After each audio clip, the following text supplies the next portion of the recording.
You got me up and I keep bleeding, I keep bleeding love. I keep bleeding, I keep bleeding love. Keep bleeding, I keep bleeding love. You got me up. Hai Sobat Cerita Anak, kembali bersama saya Dr. Ana. Apa kabarnya kalian? Kayaknya kita udah lama banget gak pernah diskusi atau gak pernah share opini atau berbagi sharing pendapat atau apapun ya yang positif di channel YouTube Cerita Anak. Sebenarnya ada beberapa alasan sih kenapa aku nggak aktif lagi sebenarnya di channel YouTube. Yang jelas aku ada teman-teman pernah nggak sih mempertanyakan ke diri teman-teman apa sih sebenarnya fungsi dari media sosial itu gitu ya, karena makin kesini kan media sosial itu seperti sebuah kebutuhan kita ya, karena pekerjaan kita gitu, teknologi itu kan pekerjaan kita membutuhkan teknologi secara digitalisasi kan, bahkan masalah finansial, masalah pembelajaran itu semuanya juga melalui teknologi yang mungkin tahun 90-an atau bahkan zaman kita milenial, yang generasi milenial itu masih jarang. Apalagi akhirnya ada pada satu poin di mana kebutuhan seseorang terhadap media sosial itu kadang-kadang berbeda, walaupun tuntutan pekerjaan ataupun tuntutan pekerjaan ataupun tuntutan lingkungan atau komunitasnya gitu ya. Misalnya kalau kamu bekerja di industri kreatif, mungkin kamu akan sangat butuh platform media sosial tersebut gitu ya. Tapi mau dengan perkembangan zaman terjadi adaptasi bahwa bukan hanya orang-orang kreatif yang membutuhkan media sosial, ada orang kesehatan, politisi, terus pendidik juga, bahkan guru. Mau nggak mau mereka harus belajar dan harus adaptif terhadap perkembangan zaman dengan adanya teknologi, platform media sosial. Jadi aku tuh jadi menantang diri aku selama setahun gitu ya, setahun 2 tahun ya, setahun. Jadi sebagai seorang YouTuber tuh kan ada namanya jam tonton publik sama kalau dari short atau dari video-video pendek itu ada juga jam tonton publik sama waktu tayang lah istilahnya.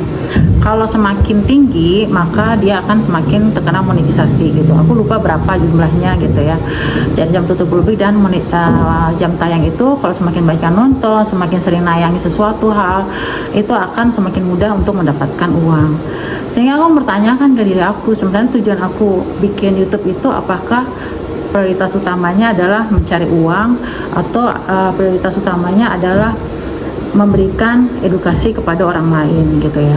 Nggak terlepas sih bahwa uang itu adalah hal yang penting gitu dalam hidup kita, tapi kadang-kadang bukan kadang-kadang ya, menurut aku kalau kita bijak bahwa nggak semua orang menganggap uang itu adalah prioritas dalam hidupnya, sehingga kita nggak bisa memaksakan diri kita ingin menjadi seperti orang lain. Aku nggak mau nyalain dan aku nggak berpikir bahwa orang-orang yang membuat konten-konten yang ibaratnya tanda kutip nyeleneh atau yang sesuatu yang nggak edukatif itu bukan sesuatu yang baik atau nggak baik ya, karena mungkin prioritas mereka adalah bagaimana mendapatkan monetisasi gitu. Jadi memang jadi suatu tantangan sebenarnya buat seseorang yang prioritasnya adalah ingin memberikan edukasi berada di platform media sosial. Kenapa? Karena aku kaget juga ya waktu pertemuan ilmiah tahunan kemarin di bagian dokter kandungan, ternyata ada pembahasan, karena aku sekarang tertarik dengan bahasan obstetrik ginekologi sosial, ada bahasan tentang media sosial, dan ternyata konten edukasi itu bukan konten yang dicari atau konten yang banyak ditonton orang lain gitu ya. Ternyata aku juga nyambung ya, mungkin orang itu di luar udah terlalu lelah sehingga dalam dunia nyata mereka melihat sesuatu yang lelah, mereka ingin lari atau escape atau melarikan diri dengan mencari hiburan, dan salah satu hiburan tercepat adalah nonton platform media sosial seperti YouTube, TikTok atau Insta Story, sehingga mereka merasa terhibur dan pasti mereka mencari sesuatu hal yang ibaratnya tidak membuat mereka berpikir terlalu serius seperti itu. Sebenarnya itu jadi satu tantangan sih sebenarnya, bagaimana kita memberikan sesuatu hal yang edukatif tapi juga menarik untuk ditonton. Dan itu banyak sih teman-teman aku lihat YouTuber teman-teman aku yang dokter YouTuber bisa memberikan edukasi yang menarik gitu ya. Entah aku akan merubah seperti itu atau enggak gitu ya. Cuman itu jadi tantangan aku selama setahun. Aku mikir ke diri aku pengen lihat ketika jam tonton publik aku tuh turun ya. Orang kan lucu ya, orang tuh pengennya lihatnya naik.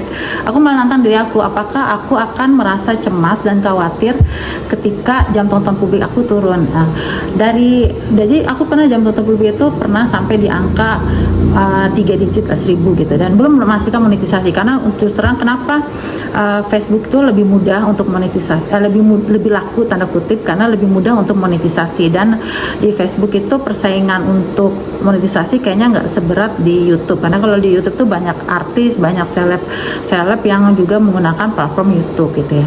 Baik lagi kan, apa tujuan kita itu akan menentukan bagaimana kita memberikan konten di dalam channel YouTube kita gitu. Nah, akhirnya aku menantang diri aku gitu ya. Apa teman-teman juga pernah nggak bikin tantangan ke diri teman-teman untuk melakukan sesuatu yang sebaliknya gitu, dimana saat orang ingin mencari popularitas atau saat orang ingin mencari monetisasi, kita malah melakukan sebaliknya. Kita nggak mau nyari monetisasi, kita malah nge-reject untuk melakukan itu. Dan aku sengaja gitu, so, aku nantangin diri aku untuk nggak upload gitu ya. Tadi awalnya seminggu 2 minggu gitu ya, lama-lama keterusan gitu. Pada saat seminggu sampai sebulan pertama itu bukan karena dasarnya jenuh, kayak memang menantang diri sendiri gitu kan. Terus rasanya ada cemas gitu pas dia turun gitu ya, turun yang nonton, turun jam tayangnya, dan aku baru nyadar gitu loh. Mungkin itu yang dirasain sama kita ketika kita merasa ingin melepaskan sesuatu hal yang selama ini kita pegang erat-erat gitu ya. Karena kayak kita takut banget nggak diakuin, kita takut banget nggak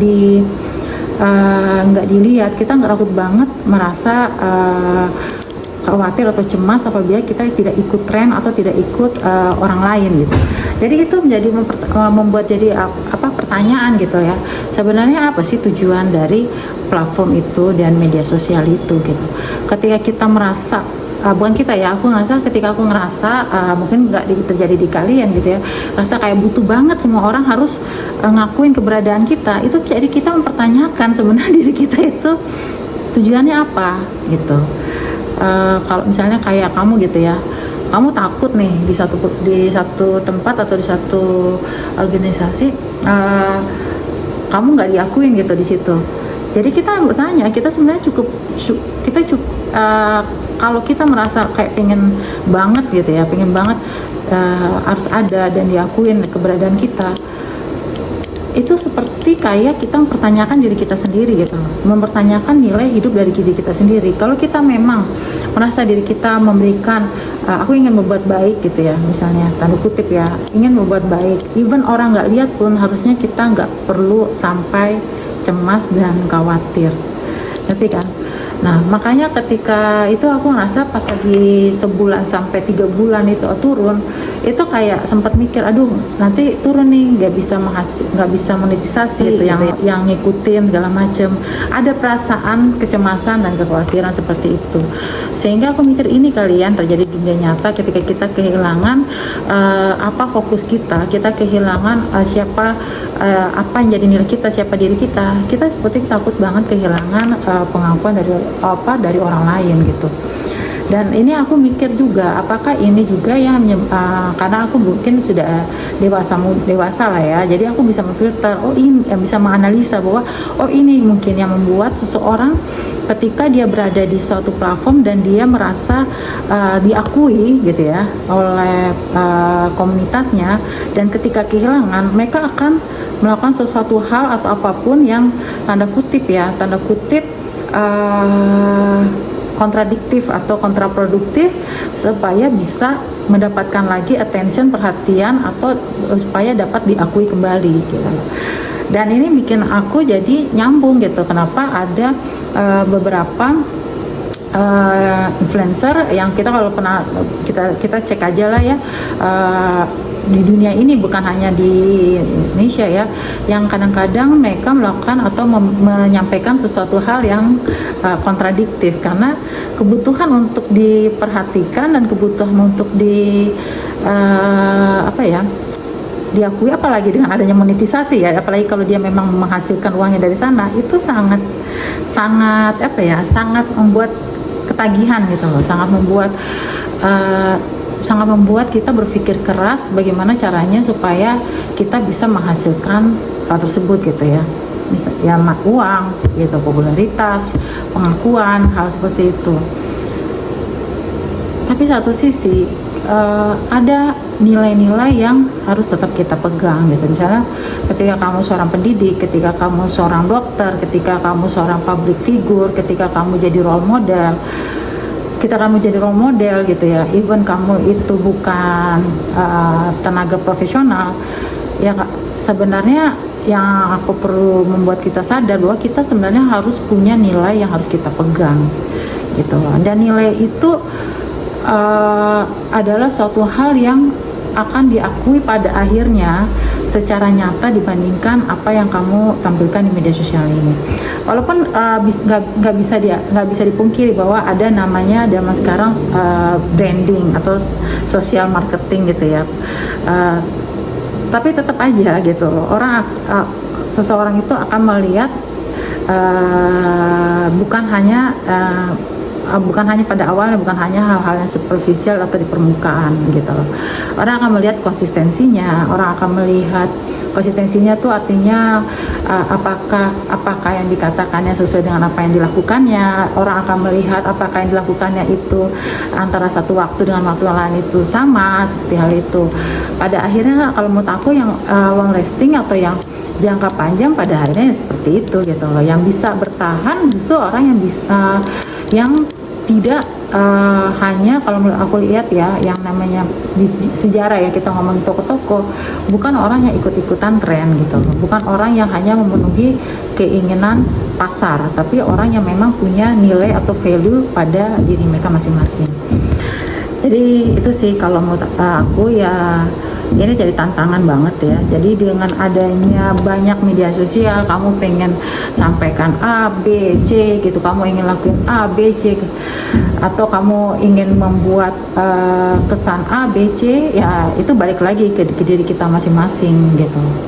Dan nanti aku nyambungin lagi sih sama biasa apa aja gitu ya di tahun 2025 ini. Yang jelas cerita Ena, channel YouTube ini gak tamat.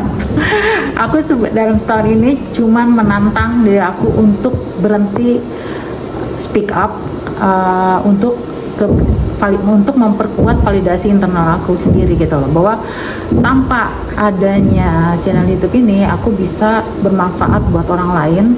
Dan aku juga menantang untuk tidak selalu memaksakan diri mengejar jam tayang, karena menurut aku itu kayak seperti addicted gitu loh, kayak menagih gitu, dan jadinya nggak sehat. Takutnya adalah setiap saat berpikir bagaimana semua orang menyukai kita, padahal secara natural itu bukan harapan kita bahwa kita semua orang harus bisa menyukai kita, enggak itu loh. Kita berharapnya harusnya adalah semoga kita bisa melakukan yang terbaik dari versi diri kita sehingga kita bisa bermanfaat untuk orang lain. Gimana kalau kalian, bagaimana kalian lebih suka disukai oleh semua orang, atau kalian lebih suka bisa melakukan sesuatu yang mungkin orang nggak suka tapi menurut kalian itu bermanfaat gitu loh buat orang lain, meskipun menurut orang-orang aku nggak suka nih gitu, aku nggak butuh atau apa gimana gitu. Jadi beda sih, misalnya beda banget prioritasnya, dan itu balik lagi ke value kita masing-masing. Oke, makasih. Wassalamualaikum warahmatullahi wabarakatuh. Keep bleeding love. I keep bleeding, I keep bleeding love. Keep bleeding, I keep bleeding love.